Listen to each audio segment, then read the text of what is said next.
ओ भाई रे भाई ओ पैनल में আর গুছাইছে মামুন ভাইয়ে লাচাইছে অন্য লোকে তো ডাও বিগত হচ্ছে গো ভাই ও ভাই রে ভাই ও ২৭ স্টেশনের কেনে মার খালি রে ভাই হ্যাঁ আমি তো কইয়ের আমি মানে বাজারে দাঁড়াই দেবার আমি শোয়াইছি আমি গুছা মুছা খামা দিয়ে চলে গেছি এনে মেরে লই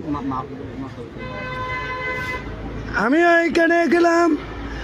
আমি ওইখানে আজকে এক খাদ্যর আয়োজন করা হয়েছে এক দোয়ার আয়োজন এক গরু কিনছিল ওইখানে সবজি মুরগি ঠান্ডা মান্ডা খাবার আমি গেলাম যাই বাজার গেলাম মামা বাবা আমি আইলাম তো